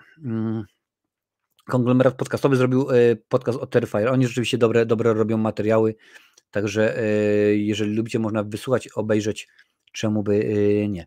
Gremliny niedawno dostały serial animowany Secrets of Mogwai, więc nie spieszą się z filmową kontynuacją. A może po prostu, Darku, badają grunt, wiesz, wrzucimy a może nie zapomnieli o Gremlinach, my wrzucimy im serial animowany, jak się na przykład kliknie dobrze, jak będzie dobrze obejrzany, wiesz, jeżeli będzie ilość łapek się zgadzała, ilość udostępnień tego live'a, tego też Skruch będzie się oczywiście cieszył, ilość subskrypcji, które dana platforma streamingowa zdobędzie dzięki temu serialowi, słuchaj, to oni to wszystko wyliczają, to wiesz, tak samo jak pamiętasz, kiedyś wyciekł, zresztą potem się okazało, że to Ryan Reynolds wyciekł do sieci jedną scenę z Deadpoola, tak, bo studio nie było przekonane, a oni wyciekli tą scenę, gdzie on tam siedział na moście, potem spadł, wskoczył do auta i rzeczywiście okazało się, że oszaleli na punkcie tego superbohatera, no i tak to rzeczywiście się stało. A okazało się, że to właśnie po latach, że to Ryan Reynolds był tym, który to wszystko wyciekł. Coś za mną chodzi, część druga. Coś znów za mną chodzi, część trzecia. Coś znowu za mną chodzi, część czwarta. No już przestań za mną chodzić, część piąta. No prosiłem, przestań znowu za mną chodzić. Część szósta, wiesz, tak samo jak Życzenie śmierci z Charlesem Bronsonem, co nie, tam na wózku inwalidzkim, Życzenie śmierci 88. Mam życzenie, żeby umrzeć. Coś dokładnie, coś w tym stylu. No ale rzeczywiście jest dobrze. I słuchajcie, tutaj wcześniej chyba Adalet zajawiła o nowym Poltergeistie, akurat na Amazona, więc to jest jeszcze kolejny powód, żeby jak najbardziej wykupić subskrypcję na Amazonie, a jeżeli jeszcze uczynicie to z mojego linku afiliacyjnego, będę niezmiernie wdzięczny. Nie pozbędziecie się go. Poltergeist znów będzie straszył na Amazonie, podaje nam Variety. Dzisiaj w ogóle spod znaku Variety jest chyba dzisiejszy odcinek. Amazon w pełni korzysta z przyjętej biblioteki studia MGM. Najnowszym projektem jest Poltergeist, który będzie inspirowany słynnym filmem pod tym samym tytułem z 1982 roku, czyli film Stevena Spielberga, nie w jego reżyserii, ale produkcja. Jak podaje portal Variety, Amazon MGM Studios planuje serial zatytułowany Poltergeist. Projekt jest jednak na bardzo wczesnym etapie rozwoju i nie ma nawet scenarzysty. Nie wiadomo więc, jak bardzo powiązany z oryginałem będzie to serial. Na razie wiadomo jedynie tyle, że akcja show ma się rozgrywać w tym samym świecie. O, to rzeczywiście dobrze. No, myślałem, że to będzie Ziemia 15, czy tam Ziemia 999, jak z Marvela. Duch to horror wyreżyserowany przez Toba Hoppera, Tob Hopper ten od teksańskiej, panie i panowie. Wyprodukowany przez Stevena Spielberga, jego firma Amblin będzie brała udział w realizacji serialu. Była to historia szczęśliwej rodziny, której marzenia o domu właśnie się spełniły. Niestety sielanka nie trwała długo. W kuchni bez niczyjej pomocy przesuwają się krzesła, drzewo w czasie burzy próbuje zjeść chłopca, a mała dziewczynka zostaje wciągnięta przez telewizor. Pamiętam, przerażająca scena. Przerażeni rodzice wzywają parapsychologów, którzy stwierdzają, że dom nawiedzony jest przez ducha, ale prawda jest bardziej makabryczna. Okazał się on kultowym fenomenem, kultowym horrorem powinien napisać, by miał kolejną reklamę. Nic więc dziwnego, że w latach 80. powstały jeszcze 2 kontynuacje, w obu zagrało znana z oryginału Heather O'Rourke. Chyba Tom Skerritt też tam się pojawił, nie? Nie Tom Skerritt. Myślę, że oczywiście mam faceta przed oczami, ale w tym momencie Craig T. Nelson właśnie, nie Tom Skerritt. Tutaj proszę bardzo jest. Marka została ponownie wskrzeszona pod koniec lat 90., kiedy na potrzeby Showtime powstał serial Poltergeist The Legacy. Rozbudowano w nim mocno mitologię świata i skupiono się na tytułowej organizacji The Legacy, której zadaniem była ochrona ludzkości przed paranormalnymi zagrożeniami. Serial cieszył się wystarczająco dużą popularnością, by przetrwać 4 sezony. W 2015 MGM spróbowało odświeżyć markę w kinie. W filmie Poltergeist pojawił się gwiazdy Sam Rockwell, Rosemary DeWitt i Jared Harris. Niestety nowa wersja nie uzyskała uznania widzów i na tym próby odświeżenia się skończyły. Jestem ciekaw, czemu chyba jeszcze tego nie omawiałem. No ale widzicie, dużo akurat przynajmniej okazuje się, że dużo jest jeszcze produkcji, których nie omawiałem. Będę chciał zobaczyć, tym bardziej jak mówiłem wcześniej, mam Amazona, więc czemu nie? Można byłoby obejrzeć. Co wy myślicie na ten temat? Dajcie znać. Zenon Banan. Co sądzisz o filmach Roba Zombiego? Zależy o których, wiesz? U niego jest troszeczkę tak, że są albo fajne, albo są bardzo słabe. Bo na przykład o ile podobało mi się rzeczywiście jego Halloween, czyli pierwsza część, wydaje mi się, że w drugiej części odjechał, za bardzo odleciał i niekoniecznie było dobrze. Jeżeli na przykład chodzi o Dom Tysiąca Ciał, wiem go wtedy, kiedy wyszedł i niespecjalnie mi się podobał, ale już na przykład Devil's Rejects, Wyrzutki Diabła, nie pamiętam jaki jest polski tytuł, bardzo mi się podobał. Rzeczywiście mi się ta akurat część bardzo podobała. Więc u niego jest tak, wiesz, tak jak to mawiał były prezydent, 50-50 i po herbacie. Wasze zdrowie? Chociaż ja herbatą mogę mówić wasze zdrowie tak troszeczkę nie tak, co? No ale to już życie. Powiedziałem, poszło. Aczkolwiek specjalnie dla was ubrałem się właśnie, jak widzicie, tę koszulkę z Nightmare Before Christmas, bo dzisiaj bardzo dużo o horrorach mówimy, więc czemu by nie? Bękarty Diabła. O, dziękuję bardzo Zenonie za... Ja Marcinowi o Roba truje dupę już chyba od 1,5 roku pisze.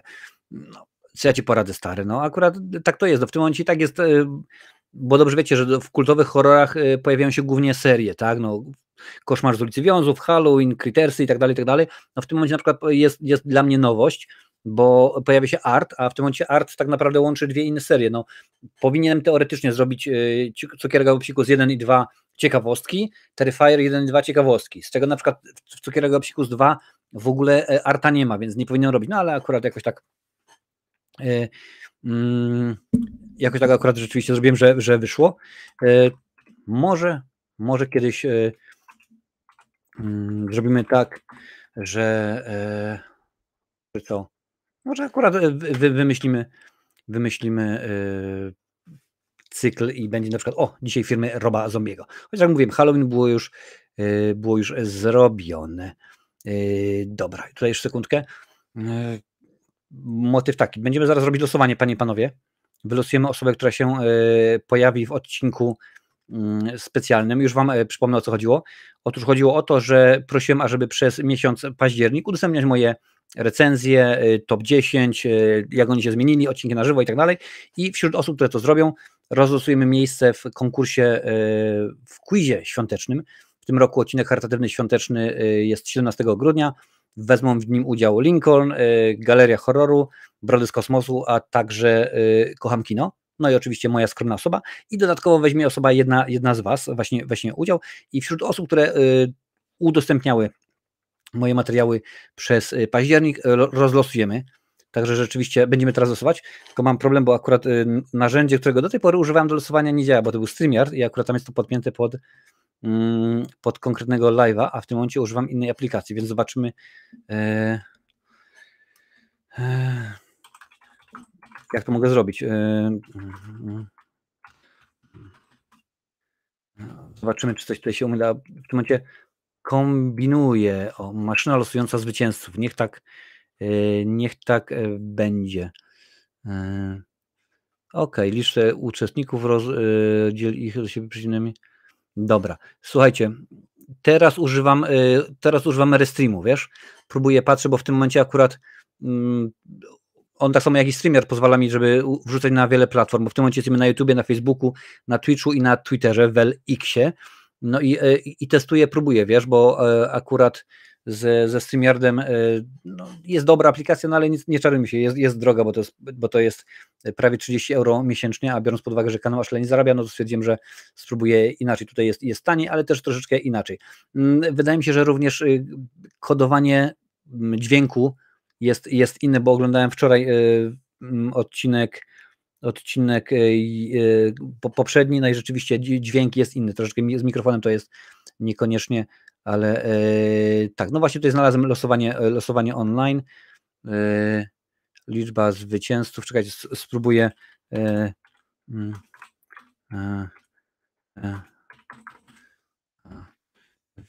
zobaczymy, czy to rzeczywiście zadziała i w tym momencie będziemy śmigać.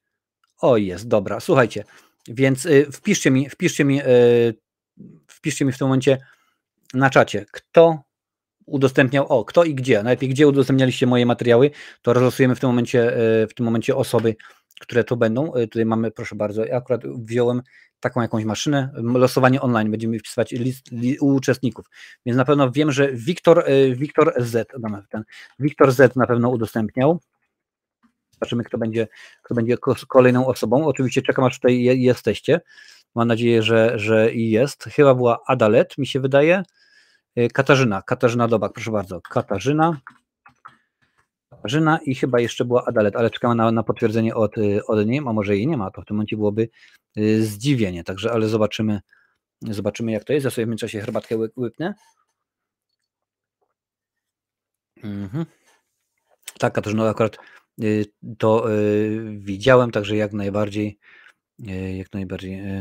Wiktor Z na Facebooku. Aha, no dobra, w porządku. No to czekamy jeszcze, ale chyba, że Adalet się zawinęła, to byłoby zaskakujące. W każdym razie 17 grudnia będzie odcinek charytatywny, będziemy zbierali pieniądze na Sie Pomaga. Będzie to quiz filmowy, panie i panowie, będą różnego rodzaju kategorie, no bo skoro będzie Galeria Horroru, to musi być oczywiście kategoria horrorowa. Będą na pewno komiksy, skoro będzie Marcin z Kocham Kino i mam zagwozdkę z Julianem, bo tak naprawdę Julian to z kanału Brody z Kosmosu to wszędzie, ale to rzeczywiście jak jest. Dobra, nie ma Adalet, ale wiem, że Adalet też udostępniała. W momencie zobaczymy, czy jest. Jeżeli macie tam gdzieś dostęp do niej, dajcie znać, niech się pojawi, zobaczymy. I słuchajcie, tak to jest. Wygląda, że ja akurat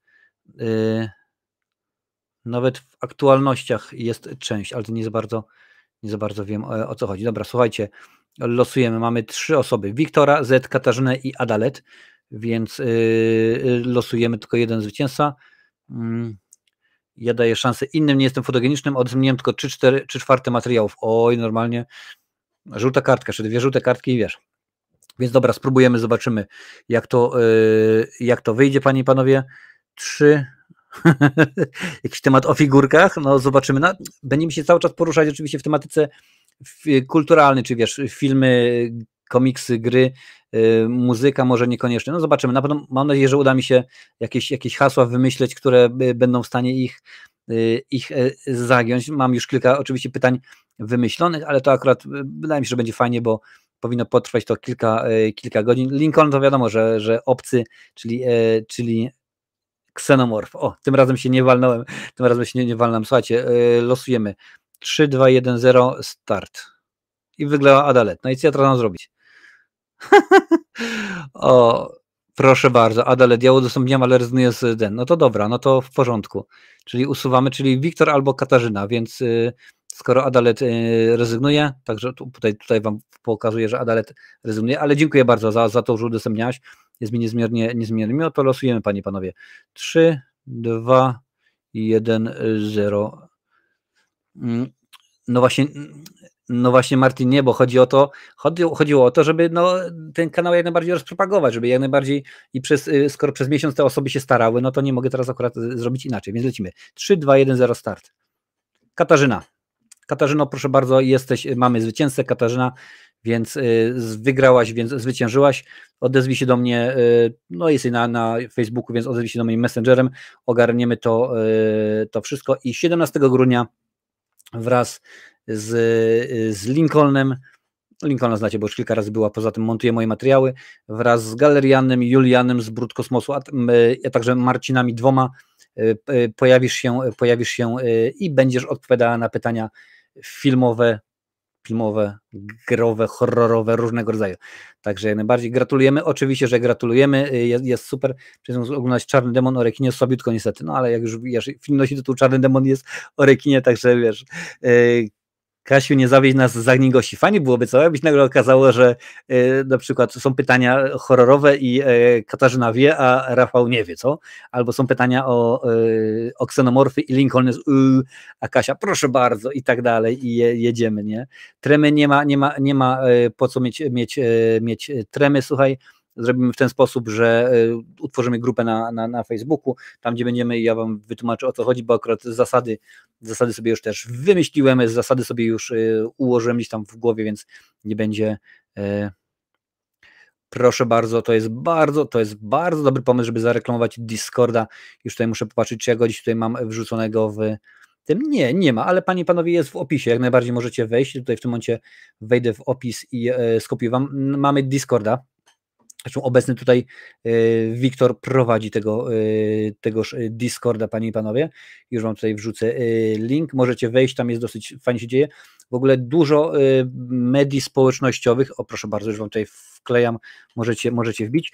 Dużo w ogóle medii społecznościowych prowadzonych jest przez was, bo grupa na Facebooku, czyli Marcinowe Recenzje założył i prowadzi ją Krzysiu Lesiu.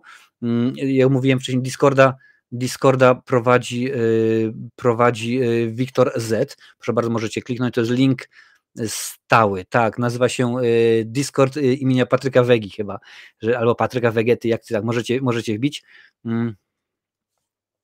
Marcin, zrobić kiedyś film na tematy filmów gore. Chyba było coś takiego z Niczu, wiesz? Tak mi się wydaje, że było, a może nie było, a czekaj. Z Galerianem gadaliśmy o najlepszych, najgorszych filmach, o samych gore mi się wydaje, że nie było. Może mieć rację, że może być. Słuchaj, jak dorwę jakiegoś fajnego, ciekawego gościa, to jak najbardziej nie widzę przeciwwskazań. Nie jest to prawda to mój ulubiony podgatunek, ale nie mam problemu. Tak patrzę w tym momencie, pokażę wam, tak właśnie patrzę, czy wśród rzeczy, które są dla wspierających jest gore, ale tutaj widzę, że akurat tutaj nie ma żadnego, bo co prawda są. A gdzie tutaj jesteś? No, pokazuj się, proszę bardzo. O, bo to jest Rekinstein, który rzeczywiście zdecydowanie nie jest gore, czy tam Titanic 6, no powiedzmy jakoś tam jak przymkniemy jedno oko, ani serbski, ani naznaczony 5 też nie jest gore, więc rzeczywiście czemu by nie, rzeczywiście tematów jest dosyć sporo, jak mówię, nie czuję się mocarny w tym podgatunku, więc wolałbym pewnie osobę, która dużo lepiej wie więcej na ten temat. Ja wiadomo tam, że kilka znam, jak czekać na przykład czasami pytać się o filmy z podgatunku torture, tak, jak najbardziej, to co między innymi jest Hostel i kilka innych, nie mówię, bo wiadomo, że algorytmy, no ale jakoś tak to jest. Grupa na Discordzie nazywa się Grupa Marcina imienia Patryka Wegi, kiedyś była imienia braci Marx, było imienia Marka Polonii, już od dawna jest Wegi. Tak, to tam Wiktor co jakiś czas zmienia, widzicie tutaj, Wiktor Z, on właśnie zawiaduje naszą grupą na Discordzie, właściwie naszym Discordem. bo ja do takich rzeczy nie mam głowy, ja staram się ogarnąć w tym momencie YouTube'a, Facebooka, Twitcha i Twittera. No na Twitter mi ostatnio bardzo dobrze idzie, Facebook też rzeczywiście śmiga, bo akurat fanpage, jak to się pięknie rzeczywiście nazywa, ma ponad 7000 obserwujących, chyba obserwujących są to jest paranoja, że muszę pamiętać, że subskrybujący są na YouTubie, na Facebooku są chyba obserwujący, na Twitter, na Xie są posty, tak? Teraz chyba są posty, a na Twitchu nawet nie mam pojęcia, bo chyba na Twitchu jak się daje subskrypcję, to się chyba komuś płaci pieniądze, także nie mam pojęcia, co jest na tym. Marcin, czy żałujesz, że oglądałeś serbski film? Nie, bo według mnie serbski film to jest dobry film. I to nie mówię, że na przekąsem, wiesz, na zasadzie... Nie, według mnie serbski film jest dobrą produkcją, porusza ciekawy temat. Faktem jest, że musiałem go oglądać na 2 razy, bo jako rodzic, no widziałem, co tam się dzieje, to jest naprawdę grubo, ale rzeczywiście jest to zrobione dobrze i to jest taki film, który jak najbardziej zakończył karierę reżysera, bo się okazało, że no, po tym wszystkim nikt mu nie chciał dać, nikt mu nie chciał pomóc, nawet sprawdzałem tam jakieś naprawdę ogony kręcił i w tym momencie nowa produkcja, którą on robi, to jest film dokumentalny o tym, jak powstawał serbski film, więc rzeczywiście tak to jest. Czy widziałem Nieodwracalnie Gaspara Noego? Możliwe, ale wiesz co, muszę sprawdzić, bo dobrze mówiłem, że Gaspara... No, ja często wam mówię, że po prostu niekoniecznie jest u mnie dobrze z tytułami. Aha, to jest ten... Proszę bardzo, film z Moniką Cudowną, Królową Bellucci, tak, jak najbardziej widziałem, również film jest mocny, przerażający i rzeczywiście jest mocniejsze, no mi się wydaje, że nie, mi się wydaje, że akurat serbski, jak dla mnie jest serbski, jest dosyć hardkorową produkcją i to jedna z tych, tak samo na przykład od jakiegoś czasu mówię, obejrzę sobie, bo może rzeczywiście kiedyś tam wybierze się do kultowych, to sobie obejrzę Ludzką Stonogę, wszystkie 3 części i ja obejrzałem jak wyszła, widziałem pierwszą część i to wszystko. I dalej nie oglądałem, więc rzeczywiście ciężko się do pewnych produkcji zmusić. Panie i panowie, no niestety tak to czasami jest, że no nie ma dobrych dni na to, żeby to oglądać. A co to się dzieje? Aha, dobra, to jest nowa funkcja w tej aplikacji. 2 ludzka jest mocniejsza. No widzisz, no to akurat czasami jakoś tak rzeczywiście jest, że możliwe, że jest, a możliwe, że ale to nie Stonoga, nie ma opcji, bym obejrzał, no widzisz, ale też Lanceloty jest dobrze, że tak naprawdę wy wrzucacie propozycje do kultowych horrorów, no ale ja po prostu je w pewien sposób aprobuję, co nie, i na przykład tak jak ostatnio jedną z propozycji było Rekinado, że tam, żeby obejrzeć, to jest chyba z 5 czy 6 części, a Rekinado widziałem ostatnią część, obejrzałem 15 minut, to jest to, gdzie oni się cofają w czasie do czasów króla Artura i Merlina, i okazuje się, że muszą powstrzymać pierwsze rekinado, które wtedy powstały, bo w ich czasie było takie ogromne rekinado, że ziemia się rozpadła i po 15 minutach po prostu wyłączyłem, więc po prostu stwierdziłem, że dziękuję bardzo, może niekoniecznie nie chce mi się więcej oglądać. Bardzo polecam Krzesło Diabła, nawet z ciekawości zobacz chociaż opis w naprawdę dobre kino. Muszę sprawdzić, bo rzeczywiście.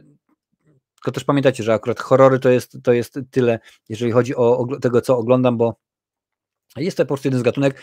Ostatnio właśnie patrzyłem na zawartość mojej płytoteki i tam większość tak naprawdę to są filmy, komedie, to są komedie, to są stand-upy, to są koncerty, dokumenty o komediach i tak dalej, i tak dalej. O, pojawiła się reklama nowego Spidermana. Tak, także nie najgorzej. Cześć, witam Cię, Madame Perfumella, witam bardzo serdecznie. Ja chcę mój gdzie to było? Waxworks, ale nikt nie głosuje, bo zawsze będzie. No słuchajcie, to co ja wam zawsze mówię odnośnie udostępniania. Jeżeli chcecie, no to wbijajcie sobie, wysyłajcie do swoich znajomych, nawet na zasadzie, słuchaj stary, wejdź tylko na 5 sekund, zagłosuj, zostaw łapę w górę czy coś i rzeczywiście tak to jest. Bo w tym momencie tutaj przypomnę, że głosujecie jak najbardziej na kolejne kultowe horrory. W tym momencie są omawiane filmy o Arcie Clownie, czyli Cukierka Psikus 1-2 i Terrifier 1-2. Później wybraliście, że będzie omawiana seria naznaczony, tak? Insidious, taki jest tytuł, a później zobaczymy, co będzie. W tym momencie, jak widzicie, na pierwszym miejscu z dużą przewagą jest Koszmar Minionego Lata, na drugim miejscu jest Maniac Cop, trzecia jest Carrie, właściwie są, bo są 2 produkcje, Moja krwawa walentynka i na ostatnim miejscu trylogia marek Dario Argento. W trakcie naszego odcinka widzę, że kolejnych kilka głosów zostało oddanych, także możecie wbijać, a jak tutaj widzicie, zresztą dział społeczność na kanale dosyć się konkretnie rozwija, bo tutaj są informacje, które no, są ważne, są różnego rodzaju ankiety i tak dalej, więc możecie sobie spokojnie tam wchodzić. Codziennie staram się, żeby był przynajmniej jeden post. Al Pacino, soczek z foczek, dulni sobie grzdyla. Pamiętasz z jakiego to filmu? Nie mam pojęcia. Al Pacino, soczek z foczek? Niekoniecznie. No to byłoby hardkorowo. Amityville to rzeczywiście jest ile? 26 części? Grubo. Mark Polonia ostatnio robił Amityville w kosmosie, czy jak to tam się nazywało. Także rzeczywiście nie, no już chyba mi się wydaje, że wystarczy, nie ma się co wygłupiać z tymi wszystkimi produkcjami, bo tego to było dopiero nie było. Przypominam również, że możecie słuchać tych odcinków na Spotify, Google Podcast, Apple Podcast, wszędzie tam, gdzie słuchacie swoich nomen omen podcastów, więc jak najbardziej Jaja w tropikach. Dziękuję bardzo, czyli dosyć dziwna komedia z Robertem Downeyem Jr., Jackiem Blackiem i kilkoma innymi, i między innymi Tomem Cruise'em w roli chyba Amityville 30 co miesiąc, o ja cię kręcę, no nie będę się wygłupiał, nie ma co kombinować, bo co tu dużo mówić. Tak to jest, sekundkę muszę sprawdzić. Jedną oczywiście rzecz, więc tak to jest. Słuchaj, Lancet, w ogóle czemu ty się obijasz? Załóż tego Instagrama, będzie dobrze, będzie mocno, może spokojnie śmignąć, będzie rzeczywiście. A tak to ty się obijasz. Sekundkę. Stanowski? Aha, dobra, słuchajcie, ten debil wrócił i woła Stanowskiego. Ten debil z Częstochowy, co wam mówiłem wcześniej, że pije tylko z kolą. Dobra, ludziska, na razie zmykam, muszę zobaczyć, co ten bakłażan odnośnie tego stanowiska chce, a my widzimy się na żywo jak najbardziej za tydzień, a w przyszłym tygodniu, tak, jak najbardziej, program napakowany jak PKS do lichenia. Cześć.